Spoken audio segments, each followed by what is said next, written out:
अपनी video of नहीं करनी है बेटा, कैमरा ऑफ नहीं करेंगे, so we can share the screen. So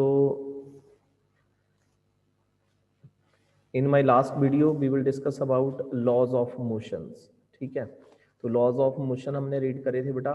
Newton first law, Newton second law. Newton second law को हमने प्रूव भी करा था, F is equal to M A, and the unit of force is Newton in SI system, and in CGS system that is dyne.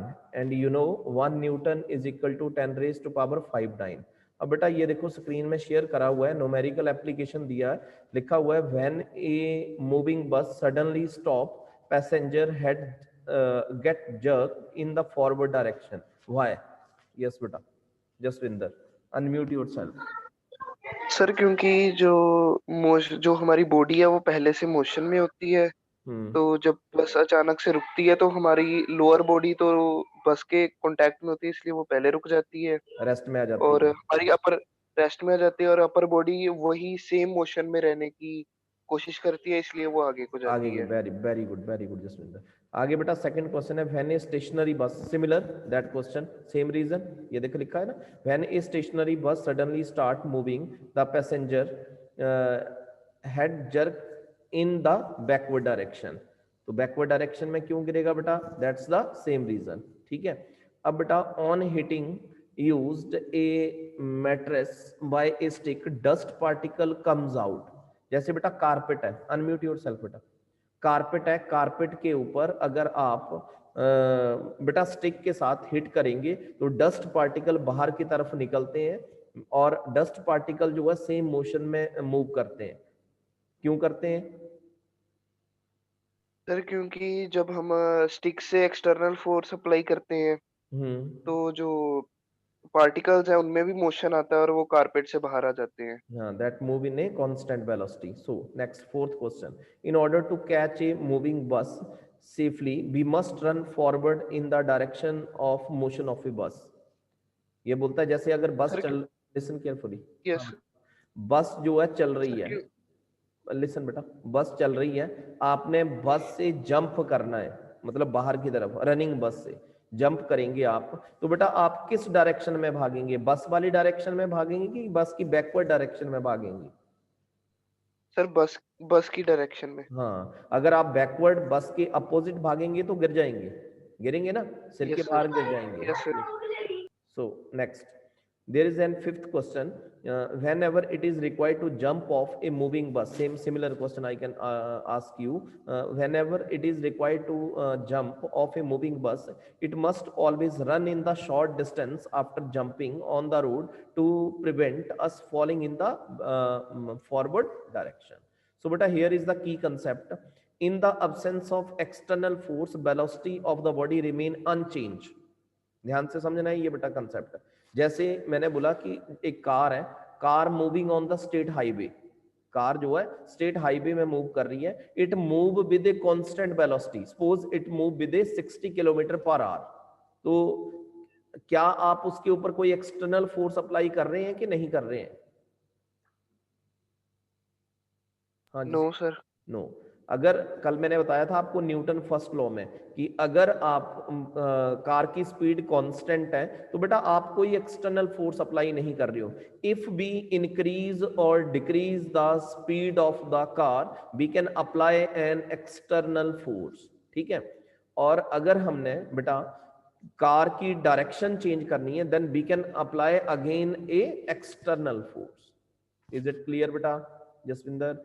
So Newton yes sir. Second law बेटा मैंने आपको prove करके बताया था कि force is equal to M into A, बताया था.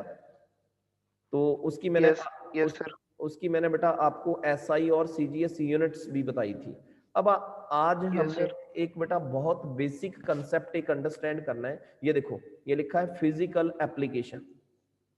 There is an physical application. Listen carefully, मैंने आपसे क्वेश्चन पूछना है. अभी मैं आपको फर्स्ट ये पैराग्राफ समझाऊंगा, उसके बाद हमने इसके ऊपर मैं दूसरी आपको स्क्रीन शेयर करूंगा, उसके ऊपर हमने कुछ न्यूमेरिकल पोर्शन जो है ट्राई करने हैं. ठीक है, तो ध्यान से देखेंगे.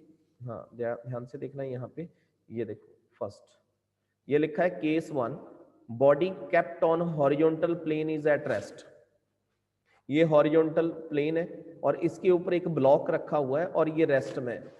सो इसका जो वेट है, इस ऑब्जेक्ट का जो वेट है वो कहां के लिए लाई कर रहा है, downward. Weight is equal to mg और इसका रिएक्शन जो है किधर की होगा, ऊपर की तरफ होगा। एन लिखा है रिएक्शन, एन को आर बोल सकते हैं आप, रिएक्शन।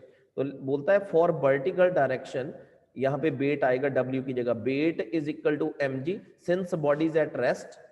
ठीक है, वेट कहां की तरफ लाई करेगा, डाउनवर्ड, अगर बॉडी के हॉरिजॉन्टल प्लेन में, रेस्ट में।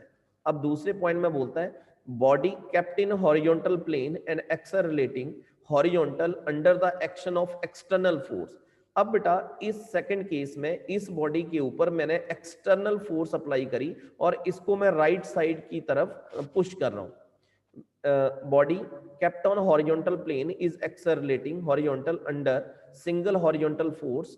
so ये देखो बेटा यहाँ पे n की जगह सॉरी क्या आएगा, w is equal to mg। Weight इसका नीचे की तरफ लाई कर रहा है और आप इसके ऊपर फोर्स अप्लाई कर रहे हैं। तो जब आप फोर्स अप्लाई करेंगे you can apply in newton second law. तो फोर्स इज इक्वल टू किसके इक्वल आएगा, m इंटू ए के इक्वल। मतलब इस ब्लॉक का मास m है और जैसे ही आपने इसके ऊपर फोर्स अप्लाई करा तो फोर्स किसके इक्वल आया, mass into acceleration. Weight lie in downward direction और बॉडी इस डायरेक्शन में, राइट वाली डायरेक्शन में जा रही है, एक्सेलरेशन इस डायरेक्शन में। अब देखो थर्ड केस, ये समझ आ गया बेटा जसविंदर दोनों केस? Yes sir. चलो थर्ड, ये बोलता है body kept on the horizontal plane is accelerating horizontally toward right under the two horizontal force.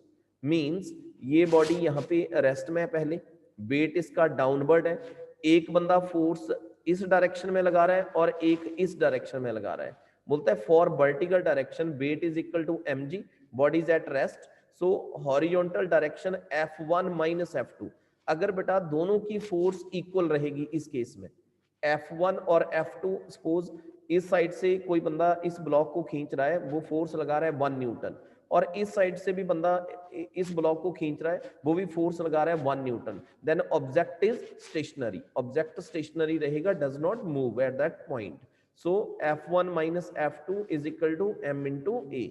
अब देखो इसका फोर्थ केस, अब हमने किसी ऑब्जेक्ट के ऊपर 45 डिग्री एंगल के साथ फोर्स अप्लाई करना है। बोलते हैं a body kept on the horizontal plane and accelerating horizontal under single inclined force. तो inclined force mean 45 degree. Wait for a minute बेटा, वेट।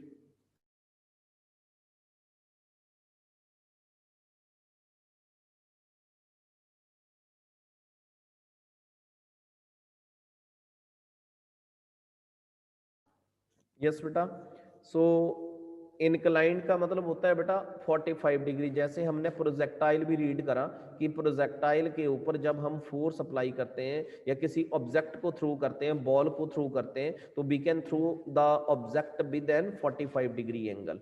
लिखा है a body kept horizontal plane accelerating horizontally under single inclined force. So for vertical direction यहाँ पे लिखा है wait, ये देखो वेट कहाँ की तरफ है, नीचे की तरफ है, प्लस एफ साइन थीटा। अब देखना है बेटा, ध्यान से समझना है, साइन थीटा किसको बोलते हैं, परपेंडिकुलर कंपोनेंट को। ये देखो ये परपेंडिकुलर कंपोनेंट है, इसको साइन थीटा बोल रहे हैं, और बेस कंपोनेंट को क्या बोलेंगे, कॉस थीटा। और 45 डिग्री एंगल के साथ हम इसको खींच रहे हैं, तो यहाँ पे लिखा है N for W, W mean weight, और वेट के ऊपर, वेट नीचे की तरफ है और फोर्स ऊपर की तरफ लग रही है, एफ साइन थीटा इधर की तरफ है, तो मैंने दोनों को ऐड कर दिया, W plus M F sine theta is equal to mg। ठीक है, अब यहां से हॉरिजॉन्टल डायरेक्शन में, हॉरिजॉन्टल डायरेक्शन में क्या लिखा है, एफ कॉस थीटा, तो एफ कॉस थीटा किसके इक्वल हो जाएगा, ma। बेटा ये फॉर्मूले आपके न्यूमेरिकल में आगे यूज होंगे, you can remember this formula कि अगर ऑब्जेक्ट रेस्ट में then force is equal to ma and weight is equal to mg। अगर ऑब्जेक्ट को दो अलग अलग डायरेक्शन से इक्वल फोर्स के साथ अगर हम पुल करेंगे then object does not move, object is at rest. अगर हम ऑब्जेक्ट को 45 डिग्री एंगल के साथ थ्रो करेंगे then you can introduce this formula, ये फॉर्मूला बन रहा है। अब देखो नेक्स्ट सर एक क्वेश्चन है कि जैसे इसमें जो 45 डिग्री के एंगल पे जो पुल उसे कर रहा है, हम्म तो जो ऑब्जेक्ट है वो किस तरफ मूव करेगा? बेटा जिस डायरेक्शन में आप खींच रहे हैं, जैसे एक क्वेश्चन आता है यहाँ पे कि पुल करना इजी है कि पुश करना इजी है। एक क्वेश्चन है कि आप किसी ऑब्जेक्ट को पुल या पुश कर रहे हैं कि जो पुल और पुश है विच इज इजियर, तो आप बोलेंगे pull is easier than pull. Push. Pull is easier than push. Wait for a minute बेटा, दो बच्चे और आ रहे हैं। गुरचरण पहली बार आया मेरे ख्याल। Good morning okay. Sir. Good morning बेटा। सर आज 10 बजे हमारी केमिस्ट्री की क्लास लगती थी ना, तो वो लिंक ही नहीं आया, तो हमें लगा आज कोई क्लास ही नहीं है। लिंक तो आया तो है फिर बेटा। आप, हाँ तो बेटा जी सर आप, नहीं, आपकी 11 बजे लगती थी ना, तो बे- हमारी रेगुलरली 10 बजे केमिस्ट्री की लगती थी, तो बेटा आज टाइमिंग चेंज होगी। बेटा जी वो एक्चुअली सर एक्यूपाई हैं कहीं पे, इसलिए मेरे की आपकी एक्स्ट्रा आपकी वो फोर्थ लेसन भी लगेगा, ये भी लगेगा। Gurcharan and Puneet open your camera बेटा फर्स्ट ऑफ ऑल।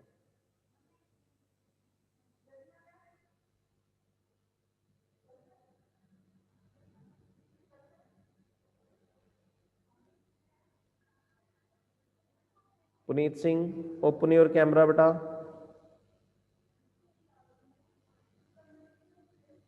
हरिए बेटा। Puneet Singh.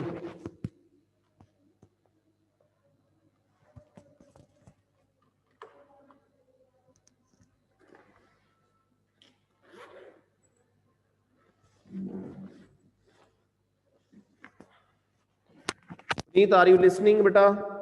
Open your camera, otherwise you can absent, I can remove you. हरिए बेटा।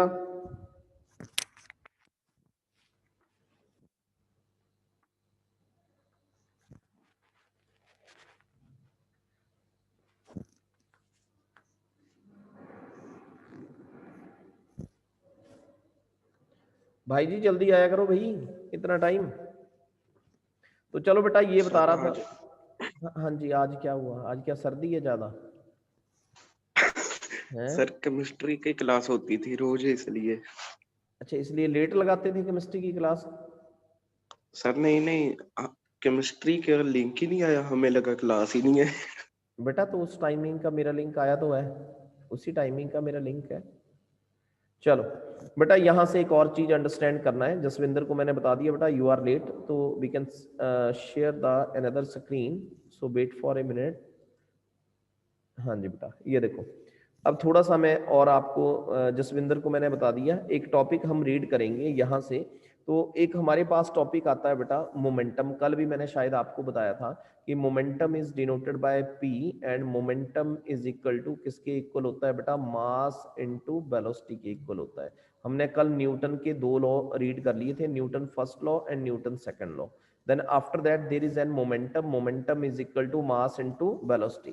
So बेटा there is an question, तो आपने याद रखना है कि जैसे कोई टू बॉडीज है, लिसन केयरफुली, टू बॉडीज है of equal and different mass. ध्यान से सुनना है, टू बॉडीज है, उनका मास जो है, मास इक्वल भी हो सकता है और डिफरेंट भी हो सकता है, और इक्वल ही मोमेंटम हो सकता है। तो जैसे यहां पे मैंने एक केस लिया, फर्स्ट केस, यहां पे एक फर्स्ट केस ले रहा हूं, जैसे consider two object each of mass m। जैसे मैंने ये दो ऑब्जेक्ट लिए, एक ऑब्जेक्ट ये लिया और एक ऑब्जेक्ट ये लिया, इसको मैंने a नाम दे दिया और दूसरे को मैंने b नाम दे दिया। मोमेंटम आपको डेफिनेशन पूछा, बट इज एन मोमेंटम, तो आप क्या बोलेंगे? It is the product of mass and velocity is called momentum. ठीक है, it's a linear momentum. Linear momentum mean object moving along in a straight highway या straight track. So let us consider a two object, ये दो object है ए और B, और दोनों का मास जो है मेरे पास m है। यहां से बेटा क्वेश्चन बन सकता है आपको, इन दोनों का मास जो है वो क्या है? m है। तो मैं यहां पे बोलूंगा कि ये जो दोनों ऑब्जेक्ट है moving with velocity b1 and b2, ये मूव कर रहा है b1 वेलोसिटी के साथ, और दूसरा ऑब्जेक्ट ये मूव कर रहा है b2 वेलोसिटी के साथ। दोनों का मास सेम है m1 एंड m2। अब मैं अगर ये बोलूं कि b1 ए ऑब्जेक्ट का velocity b1 is greater than b2 है, ये केस है, अलग अलग केस समझाऊंगा आपको।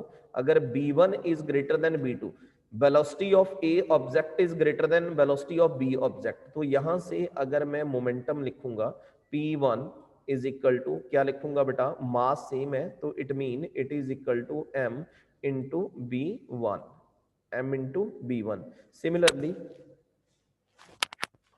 सिमिलरली P ऑब्जेक्ट के लिए क्या लिखेंगे बेटा, that is equal to m2, that is equal to m2। ठीक है, तो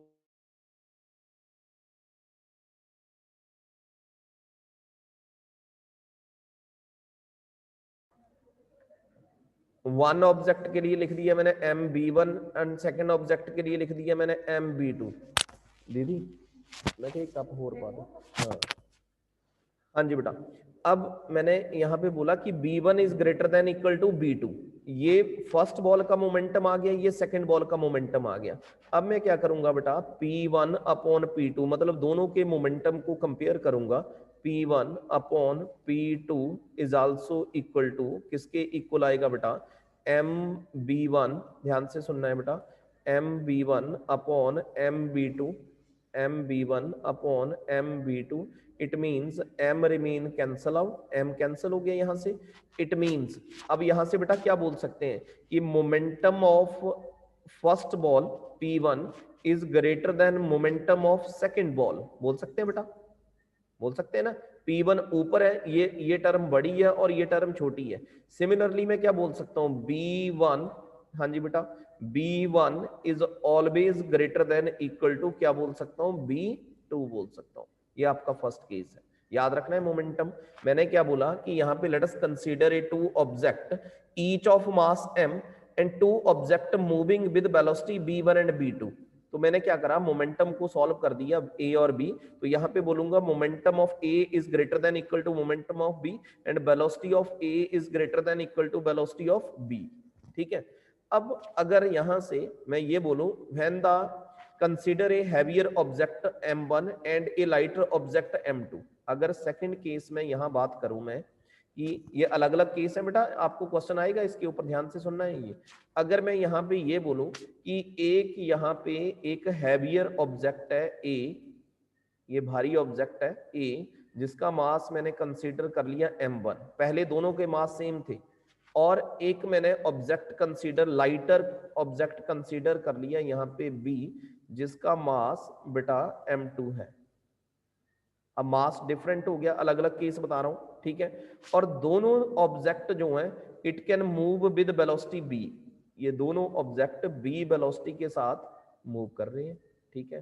तो अपनी कॉपी के ऊपर सॉल्व करके बताएंगे कि किसका मोमेंटम ज्यादा है किसका मोमेंटम कम है। करो सॉल्व, हरियप। सर मास किसका सर ज्यादा है, बी ऑब्जेक्ट का? ए का ज्यादा है बेटा। सर सर P1 ए का ज्यादा आ मोमेंटम जाएगा। अपनी कॉपी के ऊपर सॉल्व करके बताना है मैंने, अब और कैमरे के सामने करनी है कॉपी, मैं चेक करूंगा बेटा।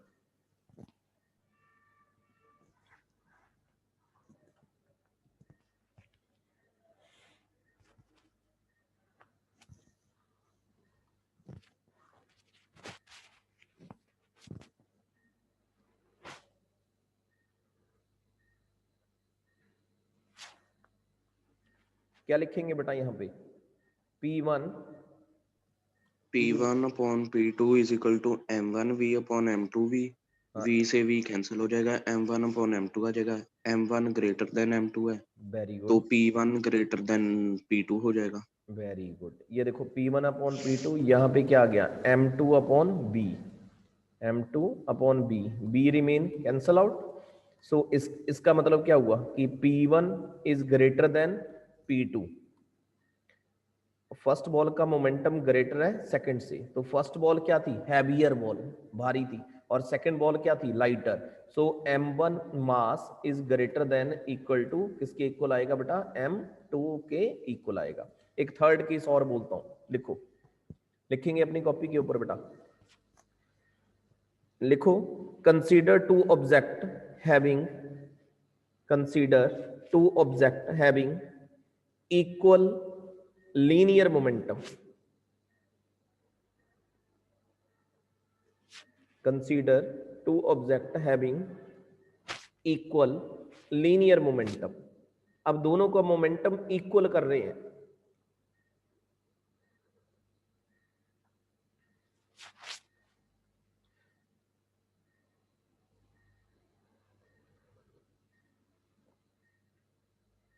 हाँ जी पुनीत सिंह, क्या आएगा बेटा? सर क्वेश्चन क्या है? Consider two object having equal linear momentum, मतलब P1 is equal to P2। Sir ratio 1/1 आ जाएगा। कैसे कैसे आएगा? ये देख, सर ये P1 इक्वल P2 होएगा, दोनों कटिंग हो जाएगी दोनों की, 1 ऊपर भी 1 नीचे भी 1, रेशियो 1/1। रेशो नहीं निकालनी है। P1 is equal to P2, ठीक है। अब इसका मोमेंटम क्या हुआ, मैंने मास की बात ही नहीं करी। M1B1 is equal to, momentum किसके इक्वल होता है यहाँ पे, M2 M2V2। M2B2 के इक्वल। सो बेटा here we can say that, यहाँ पे क्या लिख सकता हूँ मैं, M1 अपॉन M2 लिख सकता हूँ। M1 upon M2 is equal to क्या लिख सकता हूँ, B2 अपॉन V2/V1। B1। इसका मतलब क्या हुआ बेटा, M1 is greater then M2, है ना, M1 is greater then M2 and B2 is greater than B2 is greater then B1, लिख सकते हैं ना बेटा। तो ये बेटा तीन केस है मोमेंटम के, याद रखने हैं आपने। पहले केस में सर मैंने ग्रेटर कैसे? B2 ऊपर नहीं है बेटा, ऊपर वाली टर्म बड़ी है और नीचे वाली टर्म छोटी है, ठीक है ना। ऊपर यहाँ पे B2, ये टर्म इधर को आई तो माइनस की हो जाएगी ना, तो इसको नीचे लिख रहा हूँ। तो B2 is greater than equal to B1, या ऐसे लिख सकता है, तो तेरे को कंफ्यूजन हो रहा है, तो mean B1 is less than B2, लिख सकता है, लिख सकते हैं ना B2। हाँ जी पुनीत सिंह, लिख सकते हैं बेटा। Yes sir. हाँ, B1 greater than, sorry less than B2। अब यहाँ के इसके ऊपर एक न्यूमेरिकल लिखेंगे बेटा। न्यूमेरिकल लिखना है आपने सभी ने, सभी बच्चों ने। मैंने बेटा कॉपी चेक करनी है, कैमरे के सामने लेके आएंगे अपनी कॉपी सभी बच्चे। लिखो बेटा, a bullet of mass, right, a bullet of mass 0.04 kilogram, 0.04 kilogram, moving with speed,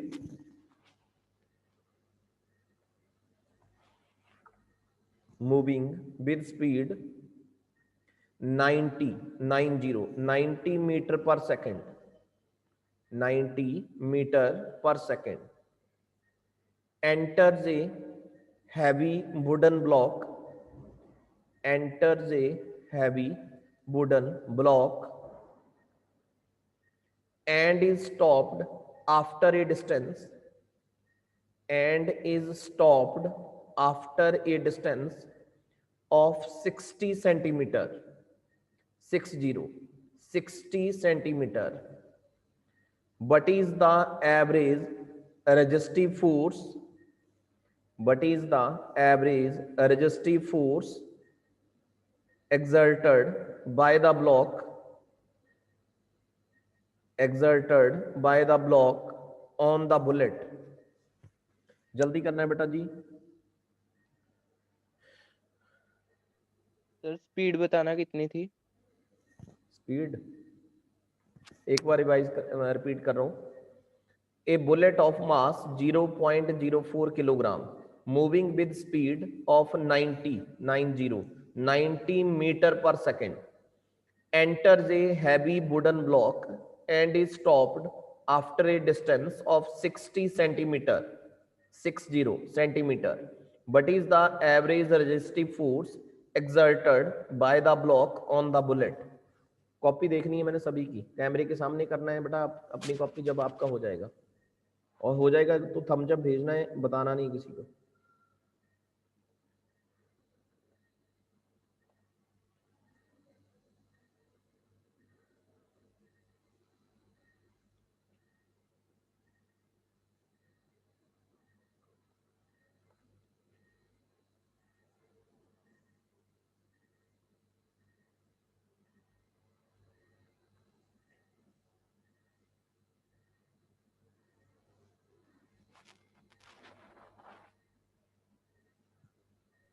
sir इसका मोमेंटम तो आ गया।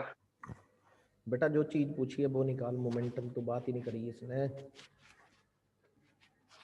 मोमेंटम की तो बात ही नहीं करी है। सर टाइम भी दिया है। ये देख इधर, मास गिवन है, लिसन, मास गिवन है 0.04 किलोग्राम, ठीक है, और इनिशियल वेलोसिटी गिवन है u 90 मीटर पर सेकेंड, 90 मीटर पर सेकेंड, और इसमें ये बोलता है बुलेट जा रही है, पेंट्रेट कर रही है, तो जब ये पेंट्रेट कर जाएगी तो फाइनल वेलोसिटी क्या हो जाएगा, 0 हो जाएगा। और कितना डिस्टेंस कवर कर रही है, s is equal to 60 centimetre. अब मैंने आपको बताया कि सबसे पहला काम होता है यूनिट को सेम करना, 60 सेंटीमीटर, ये देखो ऊपर मीटर पर सेकंड है, यहाँ पे किलोग्राम में दिया है, तो आप इसको मीटर में कन्वर्ट करेंगे तो मीटर में कितना आ जाएगा, 0.6 मीटर। अब इसने फोर्स पूछी है कि कितनी फोर्स लग रही है, so using the formula v square minus u square, पीछे वाले फॉर्मूले यूज हो रहे हैं, इज इक्वल टू 2as, ठीक है।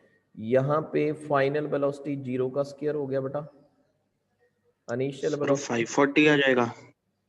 5 नहीं बेटा, 40।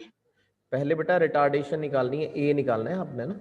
यहाँ पे u का वैल्यू पुट करो, कितना था 90, देखो 90 का whole square is equal to, a निकालना है यहाँ से, इज इक्वल टू 2a, और s का वैल्यू है 0.6, इसको सॉल्व करो, यहाँ से a निकालेंगे आप, नेगेटिव में आएगा, ये देखो a is equal to, solve करेंगे तो बेटा आपके पास आ जाएगा -6750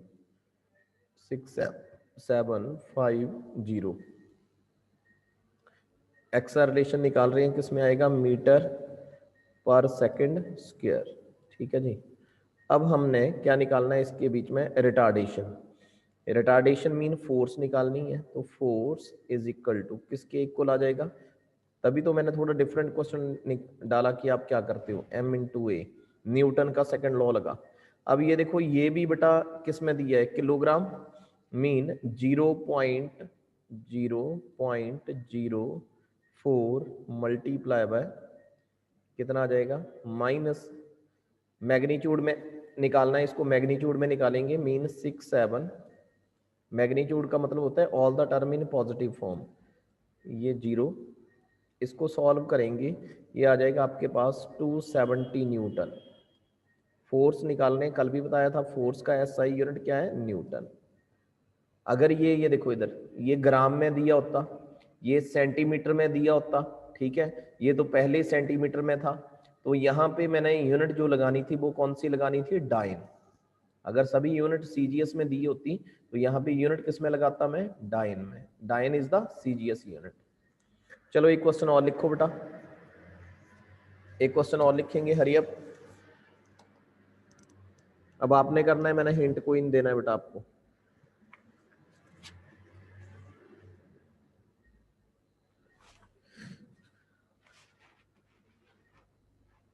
लिखो, a block of metal, a block of metal being WEIGHING, being 2 kilogram is resting on the frictionless plane,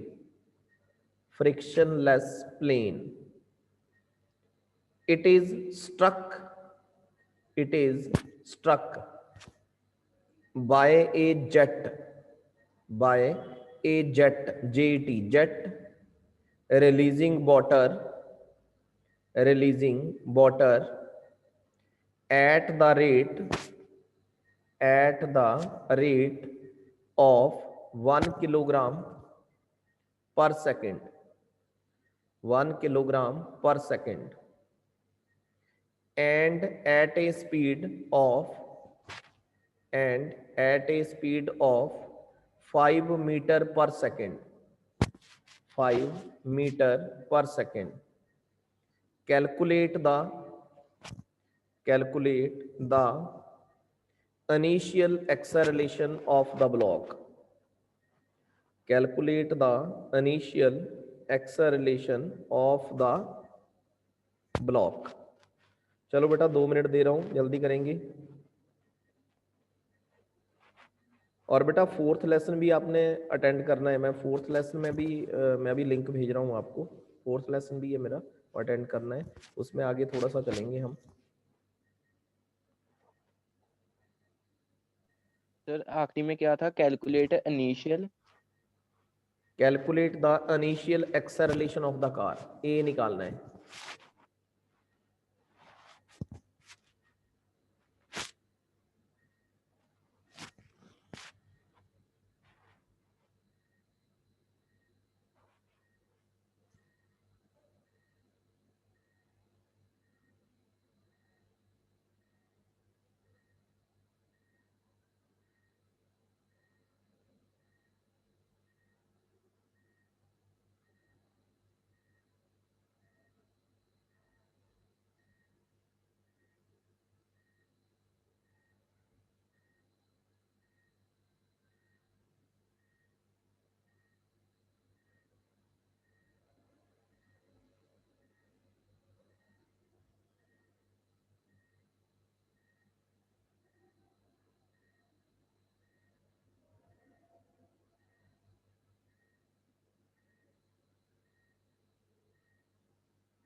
fourth lesson का लिंक मैंने भेज दिया बेटा। 4th लेसन में आप आएंगे और अभी की अटेंडेंस में मैं भेज रहा हूँ। क्या नाम है आपका? गुरचरण।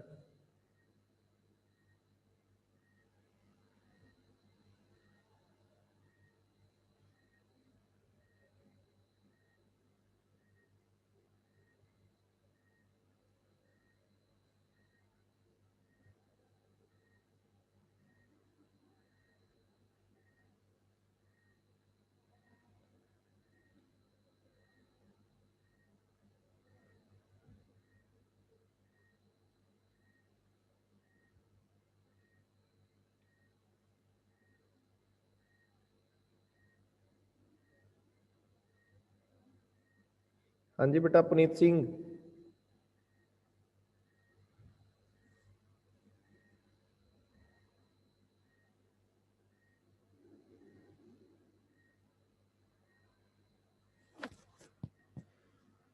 हुआ कि नहीं? चलो बेटा मैं बताता हूँ ये कैसे करना है। तो न्यूमेरिकल था हमारे पास सर 2.5 मीटर पर सेकंड स्क्वायर। 2.5 5 मीटर पर सेकंड स्क्वायर। अच्छा जी, चलो देखते हैं, चेक करते हैं।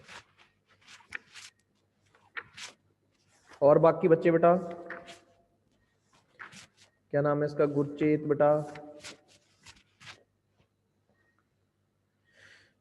2.5 इज द राइट आंसर बेटा। 2.5 जसविंदर ने बोला बेटा। Jasvinder, yes sir. Very good बेटा। तो पहले क्या निकालना है आपने? ये देखो इधर कैसे निकालना है। न्यूटन का सेकंड लॉ लगेगा, F is equal to dp upon dt, dp upon dt। ठीक है, तो यहाँ पे आपको पता है momentum is equal to mass into velocity, d upon dt। p की वैल्यू पुट करेंगे, किसके इक्वल आएगा? m into B. ठीक है, तो बेटा यहाँ पे वेलोसिटी b कॉमन लेंगे, कांस्टेंट लेंगे, dm upon dt that is equal to कितना दिया इसने? 5 मल्टीप्लाई बाय मास कितना दिया है 1, तो कितना आ गया ये 5 न्यूटन, कितना आ गया ये 5 न्यूटन। अब F is equal to m into a निकालना है बेटा, ए निकालना है। ए इज इक्वल टू किसके इक्वल हो जाएगा, F अपॉन m। तो F कितना आया बेटा मेरे पास 5 और मास कितना दिया है 2, तो कितना आ गया 2.5 मीटर पर सेकंड स्क्वायर। तो चलो बेटा मिलते हैं नेक्स्ट क्लास में, सभी बच्चे क्लास अटेंड करेंगे। जैसे बेटा गुरचेत अनम्यूट योरसेल्फ, बेटा रेगुलरली क्लास अटेंड करोगे तब पता लगेगा, अगर बीच बीच में से क्लास अटेंड करोगे तब पता नहीं लगेगा। तो प्लीज बेटा रेगुलरली क्लास अटेंड करो, आपका ही बेनिफिट है, मेरा बेनिफिट नहीं है, ठीक है। तो चलो बेटा मिलते हैं नेक्स्ट क्लास में, ठीक है। Thank you, God bless you बेटा।